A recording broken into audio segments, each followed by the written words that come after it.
ไม่สงค่ะในวิดีโอโหในคาติมาลาลองทดลองใจการกองไทยโซนี่A7Cคณะนั้นก็มาเฮ็ดรีวิวมันในคณะยันบอกว่าอยู่จางมีคนสนใจกองไทยลูกในก็จางเป็นไรคณะกองไทยลูกในจะเป็นลูกเดียวกันตั้งอันคาเฮ็ดอันบ็อกซ์เมื่อวิดีโอโหป่วนนั่นคณะที่เป็นซึ่งละลายในเฮาอันกันกว่าด้วยจำกันคณะก็การจะไปกว่านั้นฝากไว้ก็เขาเด็กไลค์มันก็เด็ก subscribe เป็นพองกันนะนะคือเตมีแข่งใจตอนแต่เฮ็ดวิดีโอจังไหนออกมาแทงกันนะ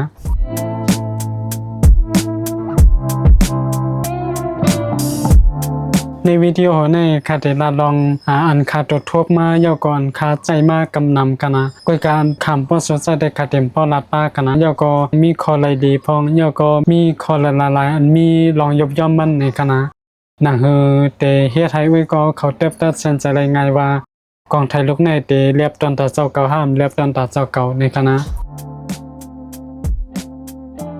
หัวข้อคาเตียมาลาในตั้งหมดที่มีอยู่มาหาหัวข้อในกันนะเข้าอันกันกว่าด้วยหัวข้อที่1ให้ก่อนกันนะหัวข้อที่1อันคาเลือกกองไทยลูกในมันจะเป็นย้อนเซนเซอร์กองไทยมันกันนะย้อนแปลว่ากองไทยลูกในจะเป็นเซนเซอร์ฟูลเฟรมกันนะย้อนแปลว่าเซนเซอร์ฟูลเฟรมในมันไทยแค่พังในโฮมได้ดีกันนะย้อนแปลว่ามันเป็นเซนเซอร์ซ่าใหญ่ย้อนแปลว่าสังว่ามันเป็นเซนเซอร์ซ่าใหญ่พวกไหน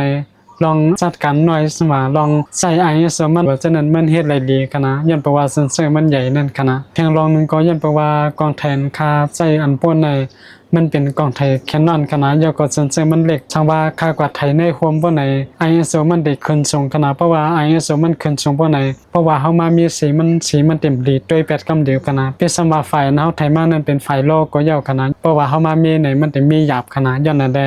ค่าลายมาเป็นจ้าเซนเซอร์ full frame เซนเซอร์จ้าใหญ่กันนะยาวก็ลอง resolution ได้ค่าก็บ่ไม่ใจกากันนะย้อนแปลว่า resolution ลูกในจะอยู่ที่24เมกะพิกเซลกันนะตอนตาค่าได้24เมกะพิกเซลในแต่ก็พอกันนะเพราะแต่ว่าให้ฮุบแก็บลองตั้งที่1ก็จะเป็นลองย้อนแปลว่ามันเป็นเซนเซอร์ full frame กันนะค่าใส่กองไทยในค่าจะไทยแค่พังมัก60%ในกันนะเพราะว่ามัก40%ในค่าจะไทยวิดีโอกำนำกันนะอันลองอย่างในเป็นวิดีโออันไทยยาวก็ลาบจังไหนกันนะกวยกับเพราะว่ากว่าตั้งนอกยาวเอากองไทยกว่าไทยวิดีโอจังแต่ค่าเต็มป้อโซเฮ็ดกันนะย้อนแปลว่าสังว่ากองไทยมันใหญ่ยาวก็เอากว่าไทยวิดีโอตั้งนอกพวกไหนลองสั่นลองไว้มันเต็มจัดการเลยดีกันนะย่านนั้นอันนี้ก็เป็นข้อหมาย1กันนะกำแนวเสมาด้วยทางข้อหมาย2กันนะ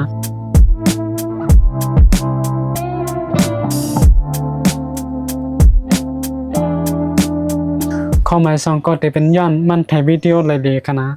เพราะว่าในกองไทยโซนีกำบันนำบ่ไหนลองไทยวิดีโอมันได้ไทยเลยดีกันนะอำว่าลูกเล็กก็ยาวลูกใหญ่ก็ยาวเพราะว่าออกเก่าแต่มันเต็มพอดีก็คือกวยการในใหม่ก่อมใจเต้ๆเก่าก่อมใจเต้ๆกันนะกวยการมันออกมาบอก5ปีในกันนะมันออกมาปี2020กันนะย้อนนั้นเมื่อเร็วก็เป็นปี2025กันนะย้อนนั้นบอก4ปี5ปีในกันนะกวยการลองไทยวิดีโอมันว่าลองออโต้โฟกัสมันว่าจังได๋มันถึงใจเร็วๆกันนะย้อนนั้นแลค่าเลือกกองไทยลูกในมากกันนะตีเตมันเพราะว่าเจ้าก็ติซื้อมาไทยวิดีโอกวยวันไหนมันติมีตั้งเลือกแทนกันนะมันจะนังกองไทย ZV-E10 อ่ะ ZV-E10 Mark 2ว่าจังนั้นกันนะกวยกองไทยจังนั้นจะเป็นเซนเซอร์เล็กหรือในกันนะกวยคามได้ใจเซนเซอร์ใหญ่หรือนั่นกันนะย้อนนั้นแลค่าซันซื้อมาใจด้วยลูกในกันนะในข้อหมาย2นั่นก็คอยำมันก็จะเป็นลองมันติไทยวิดีโอเลยดีกันนะอันลองอย่างในไทยไลป้าฟูเอดี 4K ได้มันติไทยไล30กันนะ4K 60ได้ก็มันเต็มไทยเลยกันนะกวยตอนตาค่าใจส่วนตัวได้ก็วิดีโอ 4K 60ในค่าเต็มไทยกันนะตอนหลังเมื่อเร็วในค่าไทยเป็น 4K 24กวยกันนะย้อนแปลว่าไทยวิดีโอจังไหนกวยบ่ไหนเฮาตามกว่าใจเป็น 4K 60ก็ได้กันนะ 4K 60ในกำปนำเปิ้นเดียวกับไทยยาวก็เอากว่าเฮ็ดเป็น slow motion จังนั้นกำนำกันนะกวยเพราะว่าลาวจังไหนก็ยาวก็ไทยจังไหนก็แต่เต็มพอสุกเฮ็ดเป็น slow motion กันนะยาวก็ในวิดีโอ 4K นั้นก็ฟูอีกทีในมันได้ไทยไลป้า S-Log ในขณะมันจังนั้นเมื่อเร็วในค่าได้ไทยเป็น S-Log 3ในขณะมันได้มีป้า S-Log 2ยาวก็ XLG ว่ามันได้เป็นลองไฟล์วิดีโอมันกันนะสังว่าเป็น S-Log 2ยาวก็ตั้ง S-Log 3ในไทยมาสีมันติดเผือกๆหม่นๆไว้กันนะเฮาได้ไลมามีสีมันปาลังหนังวิดีโอมันได้รีดด้วยนั่นกันนะกวยกาสังว่าเฮาไทยวิดีโอปุ่งมันก็ได้มีปัญหาสังกันนะดีๆมันมือคาไปซื้อลูกใน ข้าก็ตึกวนกวางอยู่ว่าข้าจะซื้อ Canon R5 Sony R5 ในขณะยันเพราะว่า Canon นั้นค้างอันที่ซื้อนั้นจะเป็นกล้องถ่าย Canon R50 กันนะก็กล้องถ่าย Canon R50 มันถ่ายได้ 4K 30ในสตาร์ก็มันเต็มมีหลอกไฟล์วิดีโออันเฮาติเลยมามีสีปาหลังนั้นมันเต็มมีอันนั้นขณะยันนั้นได้ข้าก็เลือกมาเป็นลูกในขณะยันเพราะว่าการมีกล้องถ่ายอันถ่ายไล่หลอกแน่ผีมือลองมีสีเฮามันติดเตอตอนมาแทงขณะยันนั้นได้ข้าเลือกซื้อกล้องถ่ายอันมีหลอกมาใจขณะเพราะว่าลองถ่ายวิดีโอมันฟูเอติว่า 4K ว่าฉะนั้นเฮาก็ตับลงไม่ใส่ป้าลองออโต้โฟกัสมันขณะยันเพราะว่า Canon ลูกอันป่นในข้าซื้อมาย่อกล้องวิดีโอมันเต็มป้อถ่ายไล่ลีกาขณะมันติดถ่ายไล่ลีในฟูเอติก็กา 4K แน่มันเต็มป้อถ่ายไล่ลีขณะยันเพราะว่าออโต้โฟกัสมันนำดีขณะก็การได้ลูกในว่าจะเป็นฟูเอติก็ย่อ 4K ก็ย่อออโต้โฟกัสมันตึกเหลียวขณะเฮามาด้วยกำเหลียวขณะว่าดีห้ามดีในเฮามาจำได้ว่าเฮาได้หันว่าออโต้โฟกัสมันเข้าไว้กันนะ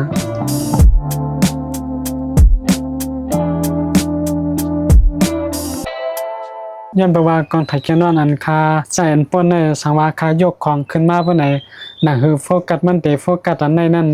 มันจะได้ใช้ข้าวยามที่สุดหมักหาสการในขณะย้อนนั้นแหละเพราะว่าเอามาถ่ายวิดีโอบ่ไหนมันเตใช้ข้าวยามหึงขณะยกก็มันเต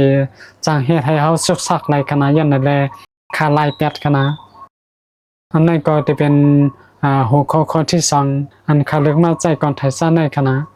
เยาก็กำไรเฮาอันกันสึกว่าได้เทียงหัวข้อที่3คณะ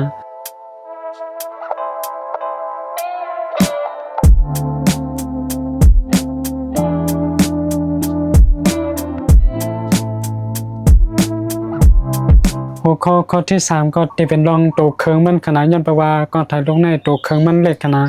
เพราะว่าตัวเครื่องมันเล็กในเฮาเดียวกว่าตั้งไหลก็ง่ายกันนะเยาก็น้ำหนักมันก็เต็มป้อนักกะกันนะพิสมาใส่ซ้ำเด่นอันจ่ายใหญ่ก็น้ำหนักมันก็เต็มป้อนักตันกองไทยอันจ่ายใหญ่กันนะโดยใช้ว่าเขาติดตัดบางเส้นบางดองออกแปดกันนะว่าจะเป็นดองใส่เลยกัด2อันมันว่าเยาก็ตุ่มขึ้นลงมันว่าเช่นนั้นเขาติดตัดออกแปดกันนะย้อนนั้นแลลูกมันก็ติดเล็กอีกนึงเยาก็ติดเบาอีกนึงกันนะย้อนนั้นเพราะในหัวข้อที่3เนี่ย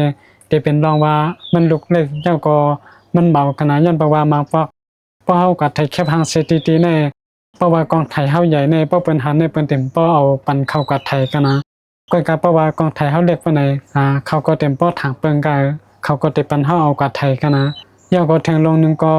ค่าเป็นก้นอันมือบ่ใหญ่ขนาดเพราะว่ามันลุกเล็กปานใดมันสิยิบง่ายอีกนึงตอนตาคากันนะ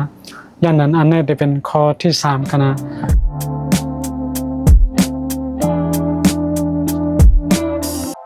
เฮาสิมาด้วยทางข้อที่4กันนะพอเป็นรองข้อที่4เนี่ยมันจะเป็นรองตั้งหลักเลนมันขนาดกองไทยโซนี่เนี่ยป้อมใจกว่านั้นสนใจกองไทยเต้เต็มเป้าฮู้กะขนาดว่ากองไทยโซนี่เนี่ยตั้งหลักเลนมันมีนำขนาดว่าจะเป็นเลนซิกมาก็ยาวเทมรอนก็ยาวแซมยังว่าฟิลทร็อกว่าจังได๋ก็ยาวขนาดตั้งหลักเลนมันมีนำย้อนเพราะว่ากองไทยลูกนึงเนี่ยสังว่าเฮาซื้อมาบ่ไหนมันเต็มเกิดติเล่นลูกเร็วกันนะมันติใครซื้อยาวซื้อเที่ยงจังนั้นกันนะย้อนนั้นน่ะคือเตเลยซื้อเที่ยงยาวก็เงินเต็มป้อเซ็งนำนั้นเฮาก็ซื้ออันเป็นเติร์ดพาร์ตี้ก็เลยมันจังนั้นซิกมาว่าฟิลทรัคว่าจังนั้นกันนะเฮาก็ซื้อจังนั้นได้ย้อนเพราะว่าสังว่าเฮาก็ซื้อเล่นจากโซนี่บ่ไหนกะคันมันก็ติส่งขึ้นแทงกันนะก็กลายเป็นสังว่าเป็นเติร์ดพาร์ตี้อันนั้นก็ใจเล่นจันโซนี่เต้ๆเนี่ยเสียได้ก็ควอลิตีมันก็ตึกใจเลยโอเคลีวนั่นขนาดย้อนนั้นได้คัดเลือกใจเป็นกองไทยโซนี่ขนาดย้อนประวัติตั้งเลือกเล่นมันมีนำนั่นขนาดที่มันข้อที่5เนี่ยแต่ว่าลองใหญ่ก็ใจลองใหญ่ก็ไรขนาดที่เกี่ยวกับเรื่องลองที่ตัวเครื่องมันขนาดแต่มีอยู่2ข้ออยู่ไว้ตั้งได้นั่นขนาดนั่นก็จะเป็นลองหมักฐานมันเลยที่ใส่กัดมันขนาดลองหมักฐานมันใน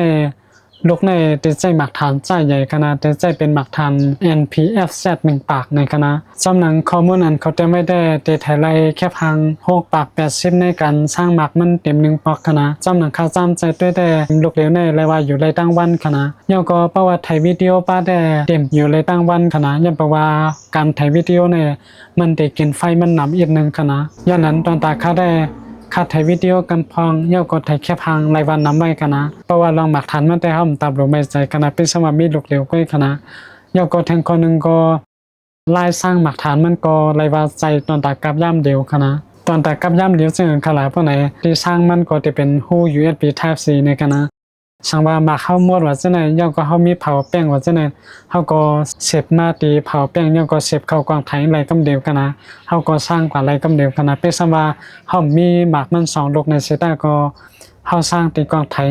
โจออกเข้าตั้งก็ไรกำเดียวกันนะกำในเพราะว่าลาลองหมากฐานมันก็ขยาเตลืมลาลองตั้งใหม่ตั้งการลองถ่ายวิดีโอกองไถลูกในกันนะย้อนเพราะว่ากองไถลูกในมันถ่ายไร 4K ซ้ำ1 ลาดมานั่นกันนะก้อยกาเพราะว่าเขากัดถ่ายวิดีโอหึงๆพวกไหนมันเต็มใหม่กันนะเพราะว่ามันใหม่ย่อก็วิดีโอมันตัดกว่าจะได้แต่คาเต็มไปทบกันนะย้อนเพราะว่าอันคาถ่ายในตั้งหึงมันก็เต็มหมอก30 นาที30 มินิในกันนะย้อนเพราะว่าคาติถ่ายย่อก็ลาดในกำปนำกันนะย้อนนั่นแหละมันก็ติหึงอีกนึงเพราะว่าลองตั้งใหม่มันแต่อะไรว่าใหม่ไว้กันนะย่อก็เพราะว่าลองหมักฐานมันหมัก30 นาทีในหายกว่าหมัก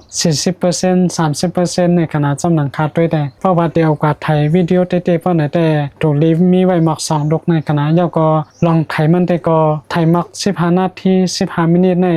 ย่อก็เกิดไว้กำย่อก็จังแต่ไทยเที่ยงฉะนั้นก็ยังกันลีขนาดย้อนเพราะว่ากองไทยมันก็เต็มป้อไหลไม่กาเฮกวยกาจำหนังคาไทยเมื่อเร็วแต่กองไทยมันก็ไหลว่าไม่ไว้ขนาด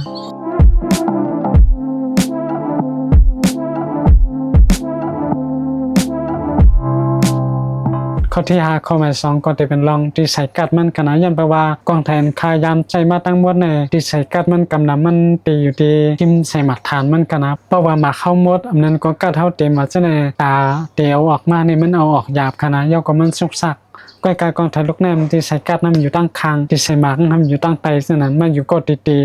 เป็นสมาหมากมันเต็มอันนั้นก็กัดมันเต็มว่าจะในก็เขาเอาออกไหลย่อก็ตับถอดออกมาขาตังกองก็ไหลกันนะย้อนนั้นอันนี้เป็นคอนคาเลใจเลยเป็นในกองไทยลูกในกันนะคอนคาเลใจเลยคอนคาเลใจเต้ๆตัวทบเต้ๆเนี่ยแต่มีตั้งหาคออันลาดมาในกันนะ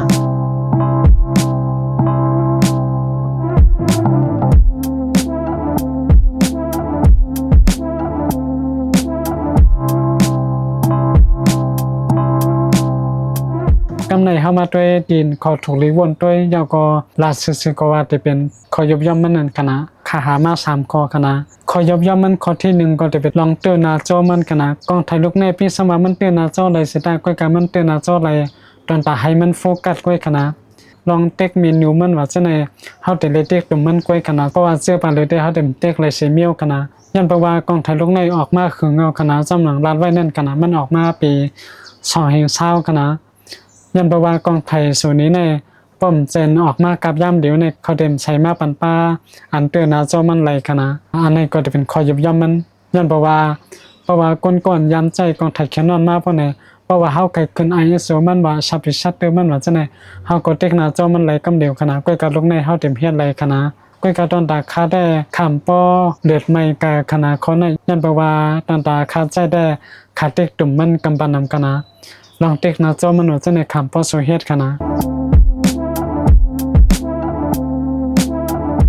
แล้วก็ข้อยบย่อมข้อที่2ก็จะเป็นลองอันลดย่อมลองสั่นไหวกันนะพิสมาในเคิงมันอันนั้นก็ในหน้ากล่องมันว่าจะในเขาเต็มไว้ว่ากองไทยลูกในมีอันลดย่อมลองสั่นไหวในตัวกองไทยในเซต้าไว้กับเพราะว่าเอากับไทยวิดีโอติว่าลองอันลดย่อมลองสั่นไหวมันคาร์บอนว่ามันแจ่มไหลคณะมันไขสั่นแห้งไว้คณะจอมหนังคาใส่ด้วยพิสมาเต็กใส่ห้ามเต็กใส่นี่ก็มันห้ามป้อเปิงหางกาคณะข้อยบย่อมก็จะเป็นลองในคณะเลยว่าหางให้เต้ๆคณะคอใน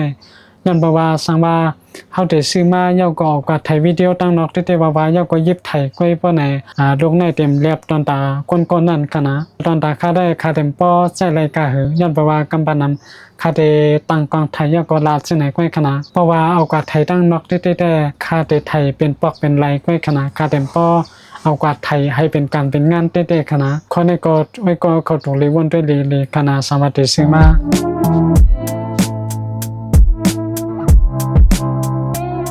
ข้อที่3ในที่เป็นแอปอันใจจอมกันนะพอติราชสิก็แอปอันส่งแคบหางกองไทยลูกในย่อก็เข้าสู่ในฟงนั่นกันนะย้อนเพราะว่าเพราะเป็นในกองไทยแค่นอนเพราะไหนเฮาเต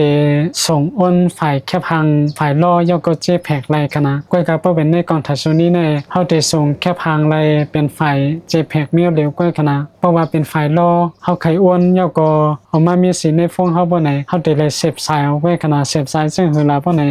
เสพสายซึ่งไหนขนาดเฮาได้เลยเสพสายซึ่งไหนย่อก็เสพเข้าสู่พงขนาดอย่างนั้นสามว่าเฮาใครเลยฝ่ายโลกำเหลียวย่อก็ออกมามีในฟงว่าฉะนั้นเฮาได้อ้วนนำไรขนาดเฮาได้อ้วนไรเป็น JPEG มีเหลือไว้ขนาดสามว่าใครอ้วนก็เฮาได้เลยใจจอมซึ่งนั้นขนาดอย่างนั้นอันนี้ก็เป็นที่ยบย่อมขอเรื่องช่วยคณะ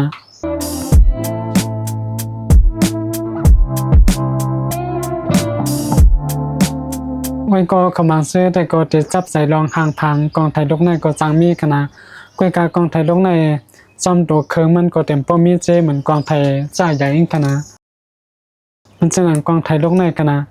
กองไทยลูกในจะเป็นกองไทยจ่ายใหญ่คณะเขาแต่ได้หันว่าตีขึ้นตีลงใครมีเจไว้คณะเนี่ยก็ตีเต็กมันว่าจะไหนมันตีมีเจอีกหนึ่งคณะว่าจะเป็นตีจอยสติ๊กตั้งหลังในคณะมันก็จะมีเจเหลือเศษลูกในคณะย่อก็อันรองใหญ่ก็จะเป็นตีใส่กัด2 อันคณะย้ำบอกว่ากองไทยลูกในตีใส่เลยกัดเหลวก้อยคณะก้อยกาลูกในตีใส่เลย2 กัดคณะเพราะว่ากัด1เต็มบนไหนก็ห้ำตามโลเปิดพามันนั่นคณะย่อก็เข้าลายกัดเลยตั้งในกำเหลวก้อยกาเพราะเป็นลูกในช่างว่ากัดมันเต็มบนไหนเขาก็จะเลยเอากัดออกมาย่อก็แทงกัดเข้ากว่ามันจะได้เห็นนั่นคณะก้อยกาเพราะเป็นกองไทยใส่ใหญ่จะไหนมันนำตามโลเฮ็ดนั่นคณะเพราะว่าเป็นกองไทยใส่ใหญ่ก็คอดีมันจะมีน้ำอีกนึงย่อก็มันจะแถมมาแทงน้ำหนักมันนั่นคณะเพราะว่าลองตุ่มมันว่าขึ้นลงว่าฉะนั้น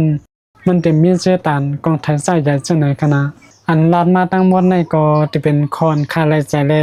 อันไลใจคณะสังว่าไว้ก็เขาภัยเสมาสังว่าไลใจเพราะไหนสังว่าทอมไปโพสต์เรื่องใจเพราะไหนจำถามด้วยข้อมูลมาในคอมเมนต์ก็ไลคณะนั้นก็จำกว่าหาด้วยวิดีโออันเปิ้นเฮ็ดแทงก็ไลคณะนั่นแปลว่าในวิดีโอในค่าก็เต็มพวกเขาลึกได้ว่ากาคณะค่าแต่เขาลึกจำหนังค่าหูค่าหันมาค่าตัวทบมากกว่าคณะลองรีวิวอันนั้นก็ลองตัวทบลองใช้การกองไทยเอเจนซี่ก็ได้มีมากันได้คณะ